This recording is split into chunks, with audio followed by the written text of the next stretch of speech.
بسم اللہ الرحمن الرحیم۔ میرا نام ڈاکٹر فواد فاروق ہے۔ میں ماہر امراض قلب ہوں، قومی ادارہ برائے امراض قلب کراچی میں۔ آج اگین بہت اہم سبجیکٹ، ڈائریکٹ دل سے ریلیٹڈ تو نہیں ہے، لیکن آج کل یہ بہت کامن ایک خبروں میں موجود ہے، اور اکثر آپ سنتے ہیں کہ HIV ایڈز کے مریض اتنے پتہ چل گئے، یا HIV ایڈز کی اتنے مریضوں میں تصدیق۔ دیکھیں، میں کچھ بنیادی باتیں اس کے حوالے سے بتانا چاہ رہا ہوں۔ اگین یہ سبجیکٹ ڈائریکٹلی ریلیٹڈ ہے انفیکشیس ڈیزیز کے اسپیشلسٹ، اور اگر آپ کے علاقے میں انفیکشیس ڈیزیز کے اسپیشلسٹ نہیں ہیں تو پھر جنرل فزیشین کو اس سے ڈیل کرنا ہوتا ہے۔ لیکن کچھ انفارمیشن جو ایک عام آدمی کے لیے بہت ضروری ہے جاننا، وہ میں بتانا چاہوں گا۔ سب سے پہلے تو ڈفرینس سمجھ لیجئے، HIV کیا ہے؟ ہیومن امیونو ڈیفیشنسی وائرس، یعنی یہ وہ وائرس ہے جو اگر کسی مریض یا کسی آدمی میں آئیڈینٹیفائی ہو جائے گا تو یہ آدمی HIV پازیٹیو کہلاتا ہے، اور کسی آدمی کے HIV پازیٹیو ہونے کے کم از کم ایوریج 5 سے 8 سال، یا کچھ لوگوں میں اس سے بھی زیادہ لگتا ہے اس کو ایڈز کا مریض بننے میں۔ ایڈز کیا ہے؟ Acquired immuno deficiency syndrome. یہ وائرس جو HIV کا آپ کے جسم میں داخل ہوتا ہے، یہ آپ کے جسم کے مدافعتی نظام کو اثر کرنا شروع کر دیتا ہے اور متاثر کرنا شروع کر دیتا ہے۔ اس کے نتیجے میں ہوتا یہ ہے کہ آپ کے جسم کے وائٹ خلیات، اسپیشلی CD4 سیلز، یہ افیکٹ ہونا شروع ہوتے ہیں، ان کی کمی ہونے لگتی ہے انسانی جسم میں، اور ایک موقع ایسا آ جاتا ہے کہ یہ بہت کم ہو جاتے ہیں، اور اس سٹیج پہ اب کیا ہوتا ہے کہ آپ کا مدافعتی نظام، یعنی کوئی بھی ہلکا سا بھی جراثیم آپ کے جسم میں داخل ہوگا تو اس کو کوپ نہیں کر پائے گا آپ کا مدافعتی نظام، اور اس کے نتیجے میں ہوگا کیا کہ آپ کو ہر قسم کا انفیکشن بہت شدید ہو جائے گا، دوائیاں اثر نہیں کریں گی، اور آپ انفیکشن کو قابو نہیں کر پائیں گے، اور وہ انفیکشن ہو سکتا ہے آپ میں شدید بیماری کا باعث بن جائے۔ اچھا، یہ فرق HIV اور ایڈز کا ہے۔ اب اہم کیا ہے کہ HIV کس طرح پھیلتا ہے؟ یاد رکھیے، HIV کا وائرس رطوبتوں کے ذریعے سے پھیلتا ہے، جس میں خون شامل ہے، جنسی تعلقات شامل ہیں۔ جب بھی رطوبتیں ڈائریکٹ کانٹیکٹ میں آئیں گی دو لوگوں کی آپس میں، تو یہ اس کے علاوہ فزیکل کانٹیکٹ سے، ساتھ بیٹھنے سے، کھانے سے، رہنے سے یہ وائرس نہیں پھیلتا ہے۔ یعنی اس نوعیت کا کہ جنسی تعلقات ہوں کہ ایک رطوبت دوسرے جسم کی رطوبت میں داخل ہو رہی ہو، یہ اس کے پھیلاؤ کا باعث بنتی ہے۔ تو اس کا مطلب ہے جو کون سے لوگ رسک پر ہیں آج کل، کیونکہ ویسے اسکریننگ کی گئی تو اتنے زیادہ HIV پازیٹیو لوگ ملتے جا رہے ہیں، تو لا محالہ جو لوگ اس کے رسک پہ ہیں ان کو تو فوری اس کے ٹیسٹ کرنے چاہیے۔ وہ کون لوگ ہیں؟ جن کو انجیکشنز لگے ہوں کبھی بھی اپنی لائف میں، جنہوں نے خون ٹرانسفیوژن لیا ہو، ان کو خون لگا ہو، ان کو ضرور HIV، جو کسی طور پہ بھی جنسی تعلقات میں، اور اسپیشلی غیر فطری جنسی تعلقات جو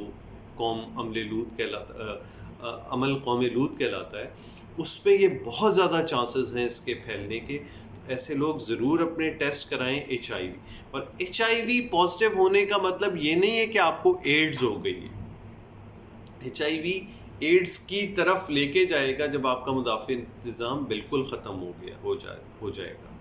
اچھا، ایک اور چیز کہ یہ ماں سے بچے میں بھی وہ پھیل سکتا ہے، جا سکتا ہے۔ تو ایک چیز تو یہ ہے کہ ہیلتھ پروفیشنل کے لیے بھی بڑے اہم ہے کہ یہ جو آپ میڈیا میں ہم ایکسپوز کرنا شروع کر دیتے ہیں نا، یہ لوگ HIV پازیٹیو، یہاں لوگ HIV پازیٹیو، نہیں، اس کی بڑی ہی رپورٹنگ کانفیڈینشیل ہونی چاہیے۔ اگر آپ کے پاس کوئی مریض اپنا ٹیسٹ کرانے آ رہا ہے تو یہ اس کا اور آپ کے درمیان ایک راز ہونا چاہیے، کہ اور پھر اس آدمی کو کاؤنسلنگ کی جائے۔ ظاہر بات ہے، ایک آدمی اگر HIV پازیٹیو آئیڈینٹیفائی ہو جاتا ہے تو اب یہ بڑا امپورٹنٹ ہے کہ اس آدمی کو ان تمام لوگوں تک HIV پھیلانے سے روکنا ہے۔ وہ یہ ہے کہ اس کا خون کسی کو نہ ٹرانسمٹ کیا جائے، انجیکشن لگاتے ہوئے خیال کیا جائے کہ اس میں جنسی تعلقات یہ آدمی کسی سے کرے تو سیف طریقے سے ہوں تاکہ یہ تو اس کو، اور پھر اگر اس کے کانٹیکٹ میں کوئی اس قسم کے لوگ رہے ہیں تو اس کا ٹیسٹ HIV ہونا بھی بہت ضروری ہے، تاکہ یہ آپ، اور یہ قدرت نے بڑا اس لحاظ سے اچھا رکھا ہے کہ یہ فضا سے، گندے کھانے سے، گندے پانی سے، یعنی ایسی چیزوں سے نہیں پھیلتا. اگر خدا نہ خواستہ پھیلتا ہوتا تو آج ہمارے ملک میں تو یہ ان چیزوں پہ تو ہمارا کوئی کنٹرول ہی نہیں ہے. یہ بڑے اسپیسیفک طریقوں سے پھیلتا ہے، اور کسی کو ہو جانے کا HIV پازیٹیو یہ مطلب نہیں کہ اس کو ایڈز ہو گیا، اور یہ مطلب بھی نہیں کہ اس نے لازمی کوئی جنسی تعلق قائم کیا ہے، کیونکہ خون اور سرنجز ہمارے یہاں بڑا کامن ہے، ماں سے بچے میں یہ پھیل سکتا ہے، چھوٹے بچوں میں آج کل پھیل رہا ہے. تو کرکس یا ایک کنکلوڈ میں اس کو یہ کہوں گا، علاج کے متعلق لوگ کہتے ہیں کہ بھئی علاج بھی بتا دیتے ہیں، بھئی انفیکشیس ڈیزیز کے ایکسپرٹ سے آپ کو ملنا پڑے گا. اس میں وائرل لوڈ دیکھنا پڑتا ہے HIV جب آپ پازیٹیو ہوتے ہیں کہ آپ میں وائرل لوڈ کیا ہے، آپ کے CD4 سیلز کا لیول کیا ہے. یہ دونوں چیزیں چیک کرتے ہوئے وقتاً فوقتاً پھر پتہ چلتا ہے کہ آپ کس سمت جا رہے ہیں، آپ میں اب ایڈز کے کتنے قریب پہنچ گئے، HIV سے ایڈز کا سفر کس طرح چل رہا ہے. اس کو آپ کسی انفیکشیس ڈیزیز کے فالو اپ میں رہنا ہے، آپ نے کوشش کرنی ہے کہ اپنے آپ کو بچانا ہے، اپنے خاندان کو بچانا ہے، ہر کو. تو سب سے پہلے تو جو لوگ ایٹ رسک ہیں وہ اپنے ٹیسٹ ضرور کرا لیں تاکہ آئیڈیا ہو جائے کہ یہ کس حد تک اس وقت ہمارے ملک میں موجود ہے. اور پھر جن لوگوں کو ہے اور جو لوگ ایٹ رسک ہیں ان کو تو خاص طور پہ چیک کیا جائے. پھر جن لوگوں میں یہ آئیڈینٹیفائی ہو جاتا ہے ان کو ایڈز کی طرف جانے سے، HIV سے ایڈز کی طرف وہ نہ جائیں تاکہ ان کی اچھی زندگی گزرے. دوسرا یہ کہ ان سے دوسروں کو نہ پھیلے، تو اسٹرکٹ میجرز لیے جائیں. اس کے لیے پرائمری کیئر لیول پہ بہت کام کرنے کی ضرورت ہے. Specific AIDS centres, HIV centres بننے چاہیے، اور مریض کی پرائیویسی کا بہت خیال، یعنی اس کو یہ کانفیڈنس دیا جائے کہ اس کا ٹیسٹ صیغہ راز میں رکھا جائے گا، اور پھر وہ اپنے طور پہ اپنے آپ کو یا اپنے خاندان والوں کو کیسے بچاتا ہے اس کا اہتمام کرنا چاہیے. شکریہ بہت بہت.